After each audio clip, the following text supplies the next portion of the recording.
Could this be the end of live entertainment as we know it at Walt Disney World? My name is Kent, and this is your half-hour call. Attention cast and crew, this is your half-hour call. Half hour to the top of the show. Half hour, please. If you are just seeing my face for the first time, welcome. I'm so glad you're here. My name is Kent, and I'm an equity stage manager and performer from the Central Florida area, and you are watching Half Hour Call, where we shine the spotlight on technical theater. Do me a favor and hit that like button, and go ahead and subscribe and hit the notification bell so you never miss another video. If you are from the Orlando area or a member of Actors Equity Association, you may already have heard about the dispute between Actors Equity and Walt Disney World in terms of their reopening plan and safety guidelines. And even if you haven't been following along as closely as I have with your popcorn bucket in tow, you've probably come across some misinformation or some significantly skewed information. Therefore, I'm just going to stick to the facts as I understand them and hopefully provide you with the most unbiased view possible. That said, in the interest of full disclosure, you should be aware that I am a member of Actors Equity Association, but I am not affiliated with any of the negotiating parties or any members of council. And with all of that in mind, let's get started. On March 16th, Walt Disney World shut down for the longest period of time that it has been closed since it opened in 1971. At this time, there were only 116 cases in the entire state of Florida. Just shy of 1 month later, on April 13th, Walt Disney World and Actors Equity Association reached an agreement about how to handle the furloughed cast members. On April 26th, Actors Equity Association hired Dr. David Michaels to lead the charge in creating safe reopening guidelines for theater.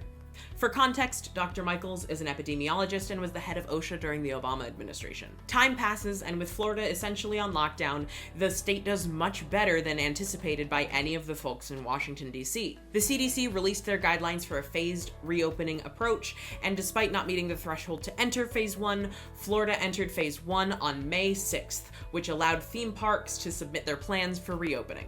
Walt Disney World submitted their plans for reopening on the 27th of May, and 2 days later it was approved by the governor, with an anticipated opening date of July 11th. And with that, the stage was set for what I consider to be the most dramatic dispute with the labor union that Walt Disney World has ever had. Before we go any further, one really important thing for you to know is that the agreement between Walt Disney World and Actors Equity Association has a clause that specifies that there will be no strikes and no lockouts. This means that both Disney and Actors Equity Association have agreed to a grievance arbitration process that will not involve any strikes or lockouts. So that means the union cannot prevent its members from working at Walt Disney World while this agreement is in effect, and Walt Disney World cannot punish its performers for any union activity or negotiations that do not take the form of a strike. All of that said, on June 23rd, Disney put out a recall for its equity performers to return to work for rehearsals in anticipation of their July reopening date. At the time of the recall, Disney's safety plan did not include masks or regular coronavirus testing for its actors. Regular and proactive coronavirus testing and reliable contact tracing are two of the pillars that Dr. David Michaels established as crucial for safe reopening of the arts. And because of these safety principles, Actors Equity Association refused to sign the MOU or Memorandum of Understanding that would have signed off or given a gold star to the Disney opening plan. The union also made a public appeal for Walt Disney World to include testing in its plan on June 25th. On June 26th, Walt Disney World rescinded the recall, preventing the Actors Equity Association performers from returning to work. As a result of this, on July 8th, the Actors Equity Association filed a grievance against Walt Disney World, classifying this action as a lockout and retaliation for union activity. Since then, Actors Equity Association has been putting out various PR campaigns to advocate for their members' safety and to garner public support for the requirement of testing. In the meantime, Walt Disney World went ahead with their reopening plans on July 11th, and on July 11th, Florida had 254,511 cases of coronavirus. For the record, that is a 153,000% increase from when Walt Disney World closed on March 16th. Since then, Walt Disney World has been revamping entertainment offerings to exclude Actors Equity Association performers. Shows that are affected include Up, A Great Bird Adventure, Disney Junior Live on Stage, and most recently, Beauty and the Beast Live on Stage. As the end date for the federal pandemic unemployment assistance was drawing nearer, some Disney performers and Actors Equity Association members filmed a video showing their support for Disney's plan, saying that Disney feels safe to them and asking to return to work. And still, the company refused to recall their actors without a signed memorandum of understanding from Actors Equity Association, despite, per the contract, being fully within their rights to do so. Then, on Wednesday, August 12th, it was announced that Disney would be putting a community coronavirus testing center on its property, equity, with priority access being given to Disney cast members and employees. And with that, Actors Equity Association signed the Memorandum of Understanding, giving Disney a gold star for their safety plan. And that's where we currently stand. There's a lot of unanswered questions still, and Disney has yet to recall the Actors Equity talent that it was going to bring back for the July 11th opening.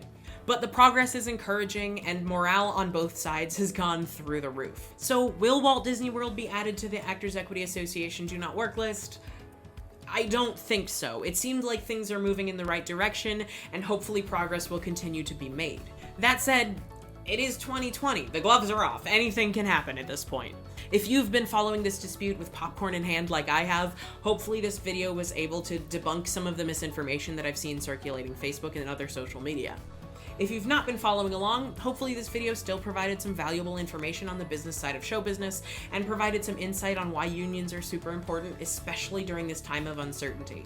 If this video debunked some myths and information for you, do me a huge favor and hit that like button and tell me what you learned in the comments down below. And if you want to stay in the know about all things technical theater, do me a favor and hit that subscribe button and notification bell so you never miss another current events update. I do not have a Patreon, and I do not plan on making a Patreon. If this fact bums you out, please take the money you would have given me and give it to one of these awesome organizations instead. The Actors Fund, Broadway Cares, Equity Fights AIDS, or my personal favorite option, go see a show at a local equity regional theater and go see some live theater because it is the absolute best way to learn. I hope you enjoyed this video. Thank you so much for liking, commenting, and subscribing. My name is Kent, and this has been your half-hour call.